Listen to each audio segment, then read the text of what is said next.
All right. Welcome to another edition of Shabbat Lounge. This is Matt. And Jake here. And we're coming to you in the middle of a series, and this one is called Human Seed War. That's right. Versus the plant seed war, which took place a long time ago. I think Attack of the Killer Tomatoes was part of that. Maybe if you say so. Yeah. So this is part 4, and this is going to be about the Phoenicians.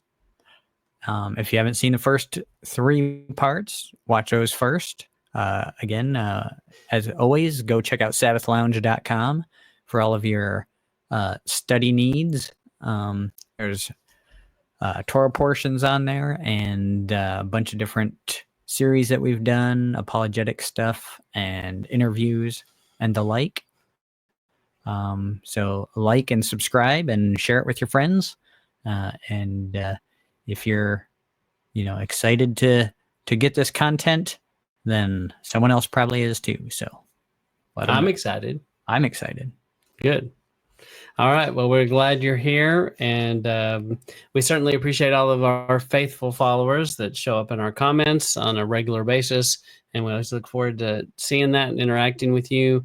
And we try to post these on Shabbat about 9 a.m. If you were to miss this, that Jake and I do have crazy busy lives and have crazy families and doing all kinds of things, and things happen, and we work a lot, and so sometimes we miss a few, but we try to be there on Shabbats. Right. And we try to be in the comments, and we'll interact with you there. So we look forward to that. And we look forward to questions, comments, criticisms. We're not afraid of criticism. We don't claim to have everything figured out by any means. In fact, I would say run away from people who say they have it all figured out, because they don't. Right. So anyway, but we're glad you're here. We appreciate the time that you spend with us today. So this is the last part of the series, and this whole series is going to be found on sabbathlounge.com. It will be found as well as a PDF. There are links to the sources that we talk about in cite here. We tried to do diligence and cite the sources. Right. And then it'll be a playlist as well that you could listen to in YouTube and things like that. Yeah, back to back. So this is part 4, the Phoenicians. And so we've been talking about this seed war, and basically there's this idea that we started with, that the people that are enemies at the beginning of the book are connected to the people who are enemies at the end of the book in Revelation. So that's kind of part of what we're exploring, and we're exploring the prophecies of Tyre in Egypt, and have those already expired? Or are they yet to come? So we want you to let us know what you think after all of this. Feel free to agree or disagree. So here we go. All right. So who are the Phoenicians? Yeah. Who cares, Matt? That's right. So, and interesting enough, if you look at this, it kind of looks like a carved figurine, maybe with a fish on its head. So like a Dagon situation. Yeah. And so they were the dominant sailors back in the day. So they dominated the world from 1200 to 800 BCE. They traded worldwide, and it is possible, some people theorize, that they explored the Americans. They gave Europe an alphabet. So the alphabet gets credit there, and it's definitely rabbit trails you can chase about the Phoenicians, and did they come to the United States? I think it's possible. I think that one reason that you don't see and hear that kind of talk is because it goes against evolutionary model, and evolution needs lots of time on your side for these events and these things, and right. Through the magic of time, anything can happen. Yeah, right? Yeah. You give it enough time, and so anyway, it doesn't fit all their narratives. I think what it doesn't fit is that you could have these advanced civilizations, because we're supposed to be evolving, right, and getting smarter. So it doesn't really fit that agenda of that we were super smart and could do this, and now we can't even find our way home unless the phone tells us without Mama Google telling us what to do. Mama Google. So So raise your hand if you've ever had to put directions in your phone that you should know how to get there. And I have. And in fact, my wife's been like, why are you putting that in the phone? I was like, oh, because it just tells me where to go. So anyway, I think you make an argument we're getting dumber through time. Seems like it. This fish also looks like maybe a fish from Mario or like a boat maybe. plane. Boat plane, Yeah. It's Howard Hughes, the blue spruce. There you go. The spruce goose. Yeah, That's spruce right. goose. See my aviation knowledge housed in a big museum in Washington, I think. So I believe so. Yeah. All right. So the Phoenicians, the city of Tyre was a Phoenician city. They are seafaring traders and merchants. All the major world players traded with them. So they are very much intermingled with the world. Everybody dealt with them. Right. And yep. City, obviously Tyre was an island, but so they would be keen on being seafarers. Yeah, it would lend itself with being an island. So, and back in the day, if you are the king of trade like that, it was so important because it's not like today. I mean, it is like today. They were like the Costco of the day. They brought the goods, and if you wanted something, you knew these guys could get it, and they had the connections.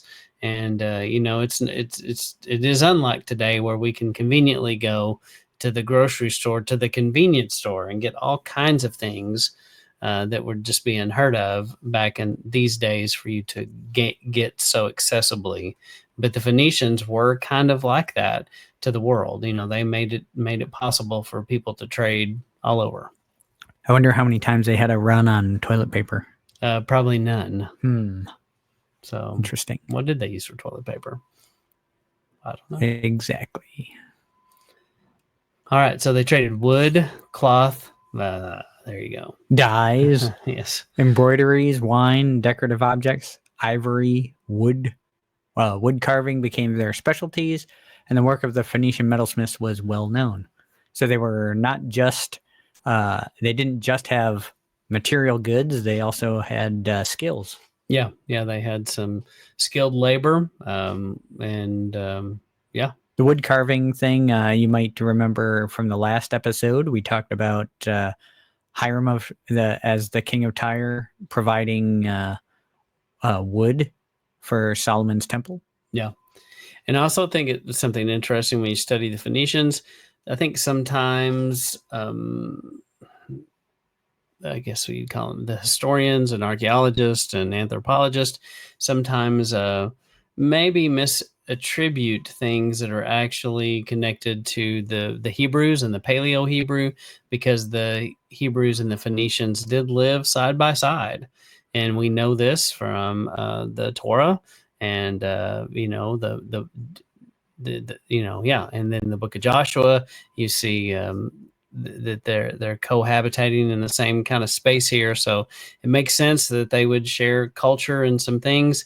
And unfortunately for the Israelites, it was usually not good culture sharing. It was the bad things.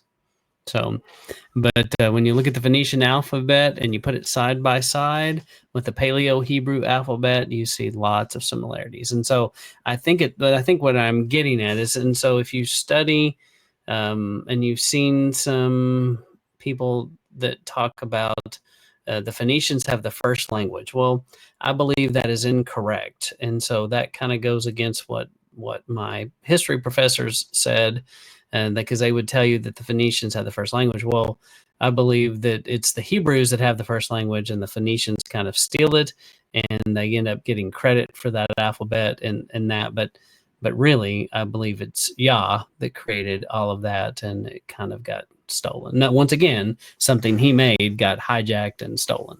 Right. So anyway, that's a whole nother. I think there's one thing missing on this list, though, that the Phoenicians were mostly known for is their blinds, the Phoenician blinds. Yes. So, I've had a few of those. Yeah. So I hear cats like them. Yeah. So they are Canaanites. They get their name from the following. The Canaanites who inhabited that area were called Phoenicians by the Greeks, from the Greek word phenos, meaning red, in reference to the unique purple dye the Phoenicians produced from the murek seashells. Yeah, and I think it's interesting that the word comes from meaning red. They were Canaanites, which is descendants of Esau, which is red. He red and hairy, right? Yeah. So I think that connection is kind of interesting. And you can see these are cited here, and this is source 26. And so you should be able to click on the link, and also in the YouTube description, all these sources are listed there below. All right. Revelation 17 and 18 and Daniel 11 also describe the end times power using terms associated with the Phoenicians in other Old Testament texts, such as the ships of Chittim. So then Revelation 17:1, and there came one of the seven angels which had the seven vials, and talked with me, saying unto me, Come hither, I will show unto thee the judgment of the great whore that sitteth upon many waters. And you got the 7 vials of judgment. So starting to make connections between what we see in Revelation. Hopefully. And then continuing, go ahead. With whom the kings of earth have committed fornication, and inhabitants of the earth have been made drunk with the wine of her fornication. So he carried me away in the spirit into the wilderness, and I saw a woman sit upon a scarlet-colored beast full of names of blasphemy, having 7 heads and 10 horns. So definitely you're seeing some connections here with being drunk. We saw that earlier in part 3. And what else was there, Jake? The scarlet is the red of the Phoenicians, maybe, and then the 7 heads, the 7 nations that we talked about, and then also the fornication piece. Right. There seems to be this whoredom connection. So the fornication piece. The fornication. That's piece. Right. That's right. But the 7 heads definitely seem to be, in my humble opinion, it makes sense that they could be connected to those 7 kingdoms. And it goes all the way back to our very beginning of the discussion about these 7 kingdoms are probably connected to 7 fallen angels that have the jurisdiction of those areas. And that's why they continue to be such hatred, because, the people that control them at the top are fallen. And anyway, so all kind of interesting.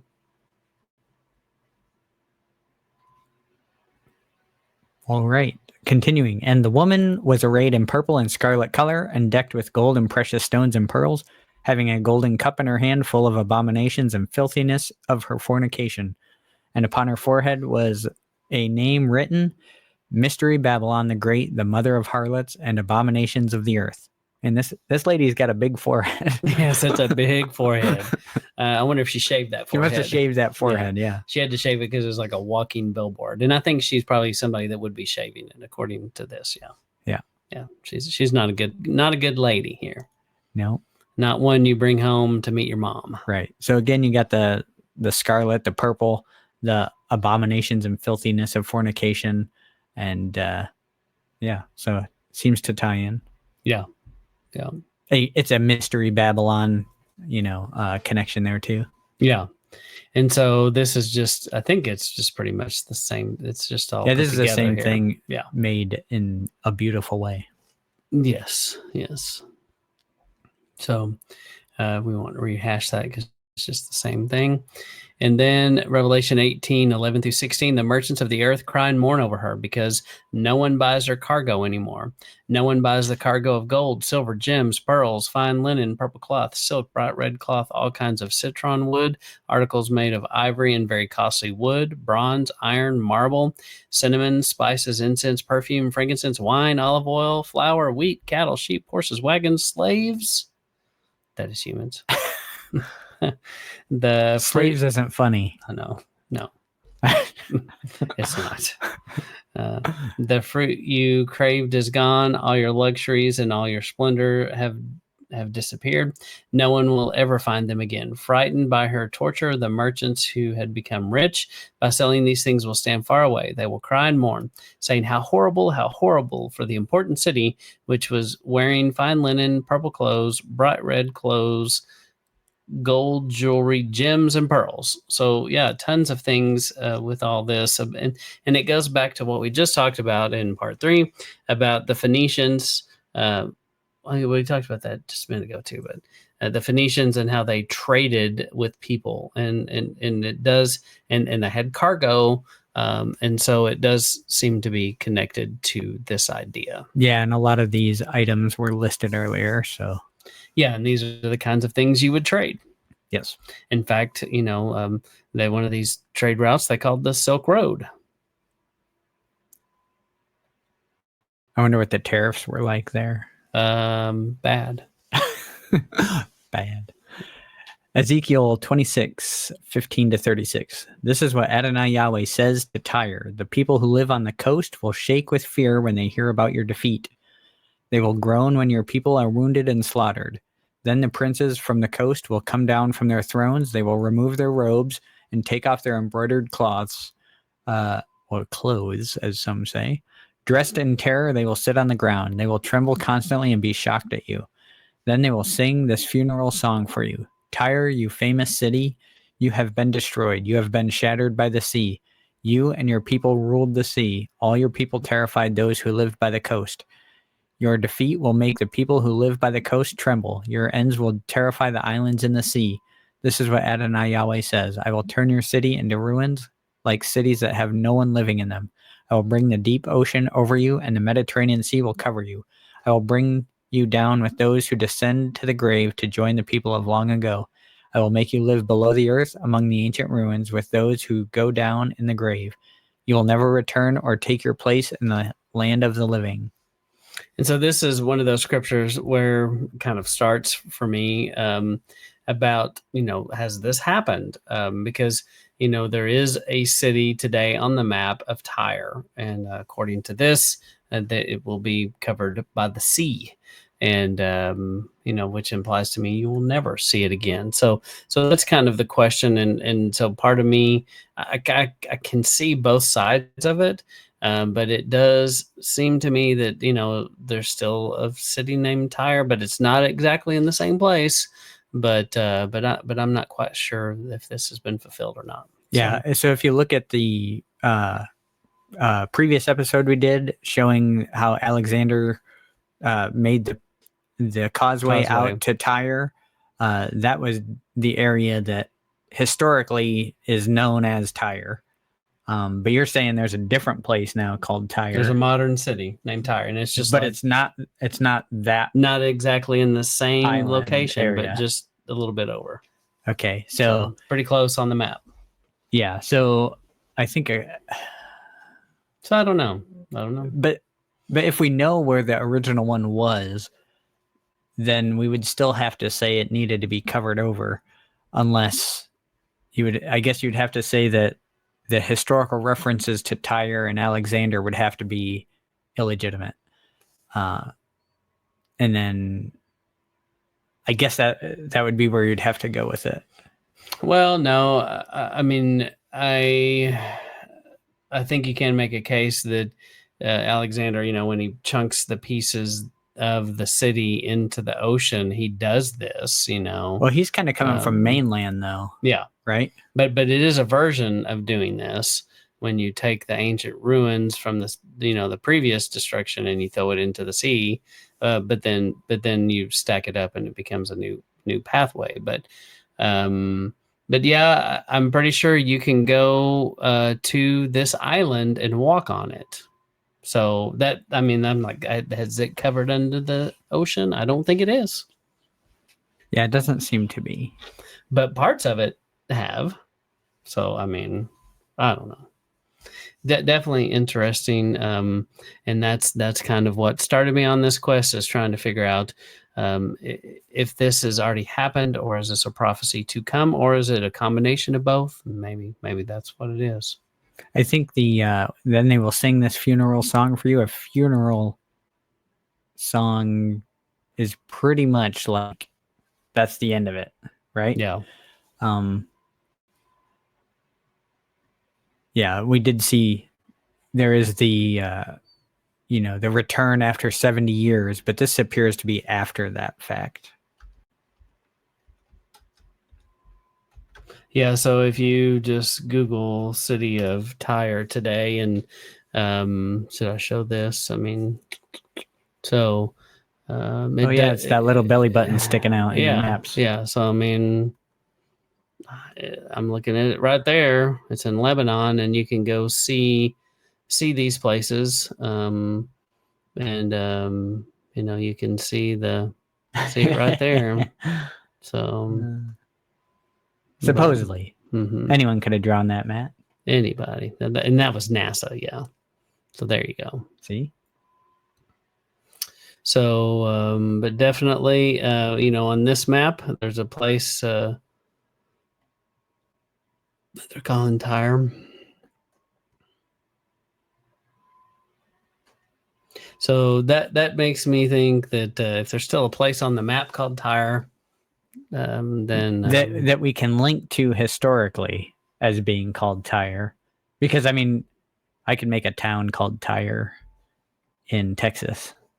Doesn't make it the same thing, but that's right. This kind of fits all the other historical details about it, though.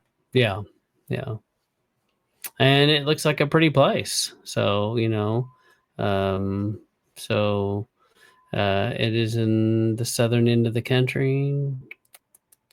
So anyway, like I said, we don't claim to know all of the things, but it is interesting. So here, that's another good picture of it there in black and white, where you can kind of see. So yeah. And for a little over $1,000, you could fly out there. Yeah, cheap. What's $1,000 between friends? All right, so back to this. All right. So let's make sure we are. Go left to go right, Matt. That's right. Perfect. Two lefts make a right. And put in the comments if you know that was a Christian artist that had that as an album. So. All right. Now we're into Ezekiel 27. Yahweh spoke his word to me. He said, "Son of man, sing a funeral song about Tyre. Tyre is the city at the entrance to the sea. It is the merchant to the nations. Say to Tyre, this is what Adonai Yahweh says. Tyre, you used to brag about your perfect beauty. Your home is the sea. Your builders made your beauty perfect. Your builders made all your boards from pine trees on Mount Hermon. They took cedar trees from Lebanon to make a mast for you. They made your oars from oaks in Bashan. They made you deck from pine trees on the shores of Cyprus. It had ivory set in it. Your sails were made out of fine embroidered linen from Egypt. They were like your flags. Your awnings were violet and purple. They came from the coast of Elisha. People from Sidon and Arvad used to row you. Your own skilled people were your sailors." Okay. Check, I hope we're recording. So I don't know. It normally is like red over here for me. So okay, well, I too hope we're recording. It does say right here, recording. Okay. Right. Then I will believe it. So okay. All right. So hopefully this is going. So in case it isn't, I'm going to also record here. All right. So, and we would just have to redo it a little bit. Okay. So moving right along. Ezekiel 27, 9 through 36, master shipbuilders from Jebel went inside you to caulk your seams. All the ships on the sea and their sailors docked alongside you. You trade with you. People from Persia, Lud, Put were soldiers in your army. They hung their shields and helmets inside you. Their victories made you look good. People from Arvad, Hecheh were guards around your walls. People from Gamard guarded your towers. They hung their shields all around your walls, making your beauty perfect. People from Tarshish traded with you because you are so very rich, as Donald Trump would say. They exchanged silver, iron, tin, and lead for your merchandise. People of Greece, Tubal, Meshech traded with you. Ding, ding. Those should ring bells to other people we've talked about. They exchanged slaves and bronze items for you, for your goods. People from Beth Tokumar exchanged horses, war horses, mules for your merchandise. People from Dedan traded goods with you. You traded with many people on the coast, and they brought you ivory and ebony as payment. Ebony and Ooh, ivory. so it was a lot of like concerts, probably Yes. like very Yes, personalized. on the piano. Yeah.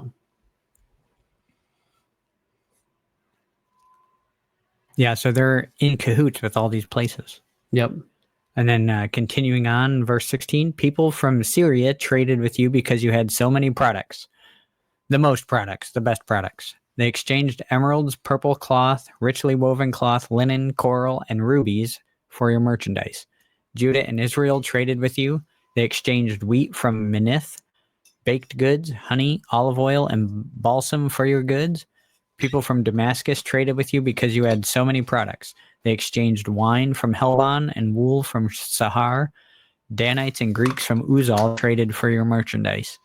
They exchanged wrought iron cassia and sugar cane for your goods. Dedan traded saddle blankets with you. Arabia and all the officials of Kedar traded with you. They traded lambs, rams, and male goats. The merchants from Sheba and Ramah traded with you. They traded the finest spices, precious stones, and gold for your merchandise. Haran, Cana, Eden, the merchants from Sheba, Assyria, and Kilmad traded with you. In your marketplace, they traded for beautiful clothes, purple robes, embroidered cloth, and many multicolored rugs with woven and twisted cords. Ships from Tarshish carried your goods. You were like a ship filled with heavy cargo in the sea. Your rowers took you out to the high seas, and an east wind wrecked you in the sea. Once again, we're seeing lots of theme of all these people trading all this stuff. And some of these names, as we mentioned in the last few, there was Tubal Cain, I believe, that we read one of these, and definitely connections back to some of those people that we started this series with. Continuing your wealth, your merchandise, the goods you sell, your mariners and your sailors, your caulkers and your merchants, your soldiers, and everyone else on board sank into the sea when your ship was wrecked. When your sailors cried out, people on the shore trembled. All the rowers, the sailors, all the mariners came down from their ships and stood on the shore. They cried loudly and bitterly over you. They put dust on their heads and covered themselves with ashes. They shaved their heads because of you, put on sackcloth. They cried over you with bitterness and with bitter mourning. And I think we've seen that before, where the people are sad over the loss of the merchants. Is that not in Revelation? Yes. There's something very similar to this. Yeah, think how crazy that seems to just go out on a boat, a rowboat, into the ocean. Yeah. There's all kinds of stuff going on out there. Yeah.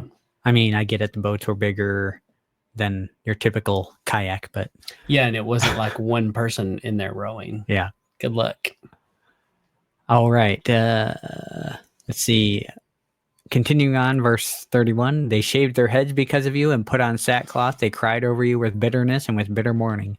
They sang a funeral song for you with loud crying. Who is like Tyre, the city destroyed in the sea? Your merchandise was sent overseas. You filled many people with your great wealth and your goods. You made the kings of the earth rich.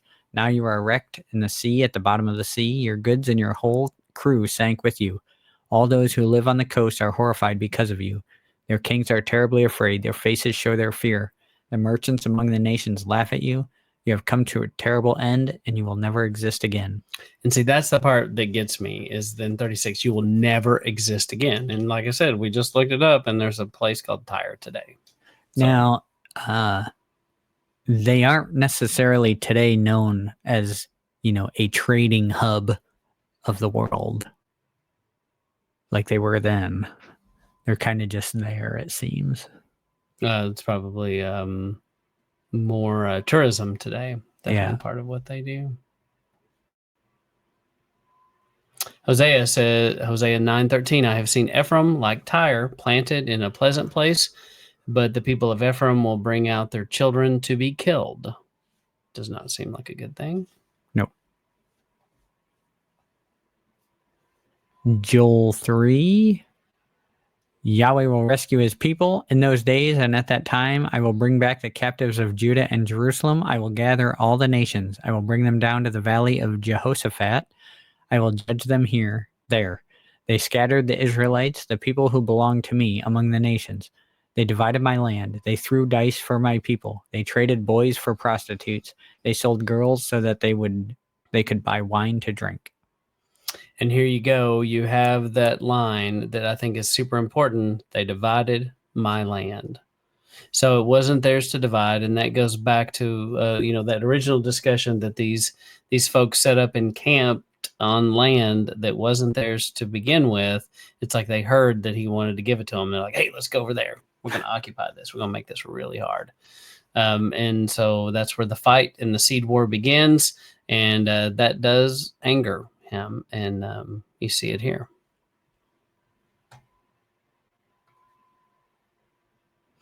Now, what do you have against me, Tyre and Sidon, and all the regions of Philistia? Are you paying me back for something I've done? If you're paying me back, I will quickly pay you back for what you've done. You took my silver and my gold. You brought my finest treasures to your temples. You sold the people of Judah and Jerusalem to the Greeks. That way you could send them far away from their land. I'm going to make them leave the place where you sold them. I will pay you back for what you've done. I will sell your sons, your daughters to the people of Judah. They will sell them to the people of Sheba, a nation that is far away. Yahweh has spoken.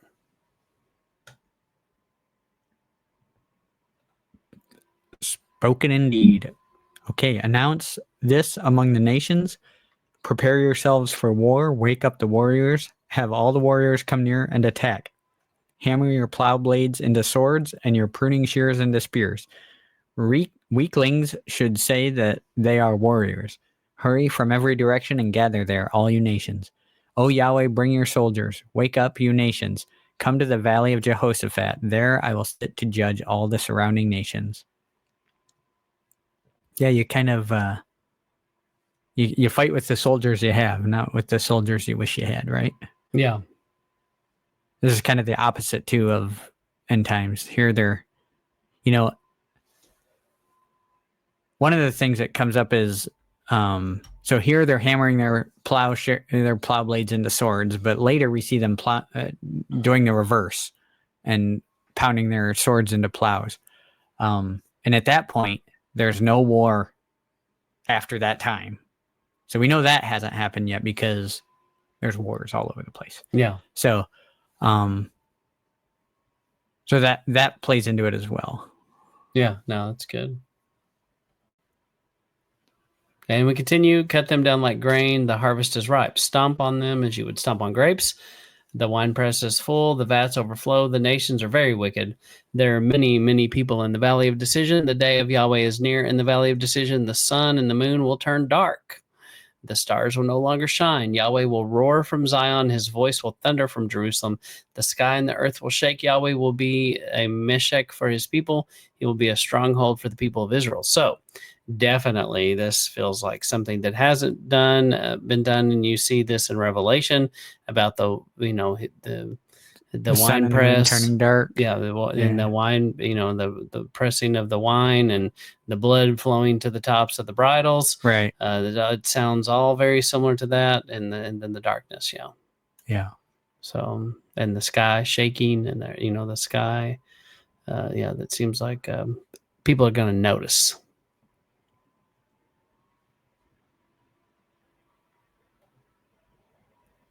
All right. So we're in Joel 3, continuing on, 17. You will know that I am Yahweh your Elohim. I live on my holy mountain, Zion. Jerusalem will be holy. Foreigners will never invade it again. On that day, new wine will cover the mountains. Milk will flow on the hills.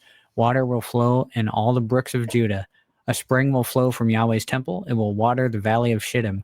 Egypt will become a wasteland. Edom will become a barren desert. This is because the nations were cruel to Judah. They murdered innocent people in their land. People will always live in Judah. People will live in Jerusalem from now on. I will punish those who murder. Yahweh lives in Zion. So if this has happened, we should be able to go see Yahweh on the mountain of Zion, the holy mountain. Yeah. And let's see, what was the other one here? Oh, Egypt will become a wasteland. I think Egypt has a thriving city right now. It seems to be thriving. I'm pretty sure if you look at it on Google Earth, there's around the Nile is pretty green and seems to be flourishing with life. So that comes back to this seemed to be there's still is Egypt and Tyre. Yeah, so there's still some things to happen yet. Continues, Tyre will be punished. This will be the divine revelation about Tyre. Crowd loudly, you ships of Tarshish. Your port of Tyre is destroyed. Word has come to me that the ships of Cyprus be silent, your inhabitants of the coastland. Your merchants from Sidon, your messengers have crossed the sea. The grain of Shior is on the Mediterranean. The harvest of the Nile is brought to Tyre. Tyre became the marketplace for the nations. Be ashamed, Sidon, because your stronghold by the sea has spoken. I've never been in labor or given birth. I've raised no sons. I brought up no daughters. So it's interesting that Egypt and Tyre get connected here. Yeah. Very specifically. All right, then we're going to jump to Amos 1, 9, and 10. This is what Yahweh says, because Tyre has committed 3 crimes, and now a 4th crime, I will not change my plans. The Tyrians have handed all the people over to the Edomites. The Tyrians didn't remember their treaty with their relatives. I will send a fire on the walls of Tyre and burn down its palaces. So,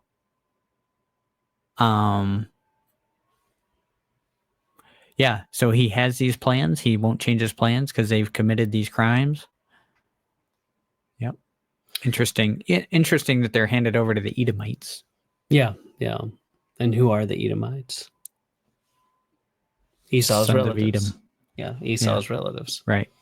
So, yeah, so definitely interesting with that. And then Zechariah 9:2, and also Hamath, which borders on it, and Tyre Sidon, though they're very wise. So where does that leave us after all of this? Well, I think you can say the enemies of Yah that are present at the beginning of the book show up again at the end. And so that's kind of, you knew that's where we were going with it the whole time. And here we are. Right. So we looked at a lot of prophecies speaking of specifically end times things. We looked in Revelation, Joel, Amos, things like that, clearly showing a final battle situation where Tyre is a main player. So yeah, and seems to be a figurative thing as well. So and there seems to be a pattern in Scripture of this this merchant Tyre trading with all the merchants of the world, and then Whore of Babylon. There definitely is some connections with all that. Easy to see. Right. So then we started with Genesis 3:15. I will make you and the woman hostile toward each other. I will make your descendants and her descendants hostile towards each other. He will crush your head, and you will bruise his heel. So that is kind of where the seed war starts and how it ends. So then once again, these are the sources listed out, 26 different sources. And, yes, I used some Wikipedia in there, and we know it's not perfect, but it is a source. It's a good place to start.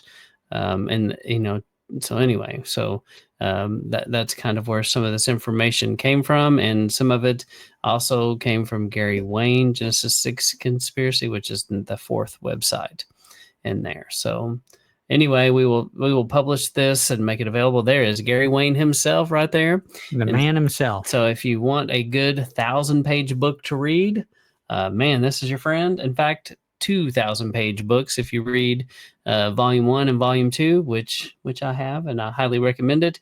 He does a very thorough job of going into some of these people groups and who they were, and what their plan is against being Yah's enemy.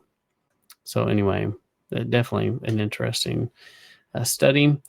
And this comes to the end of Seed War and the Phoenicians, part 4. Right. So, yeah, go check out make sure you check out every part and follow along with it. And hopefully that was a pretty, all-encompassing little study there for you to see kind of from the beginning to the end. And hopefully it flows well and you're able to follow along the thought process here. Yeah, hopefully that makes sense. And like I said, we'll make this public. The source list is also in the YouTube description. It's also on the Sabbath Lounge website. It will also be on a page that we have called Teaching Series or something, and it will be in there. And you can look at the PDF download, click on the links, and do all that. We appreciate you liking, sharing, subscribing, and please feel free to leave a dissenting opinion. But we don't claim to be the expert on any of this, but and so we just want to try to point you to Scripture and point you to studying on your own. That's right. And I think that's it there. And hopefully this did record. I'm a little nervous. I got this little red sign up here that I'm seeing that, is the record symbol. But anyway. Yeah, we'll see what happens. Hopefully you can hear us. Right. So, all right. Well, this is Matt and Jake signing out.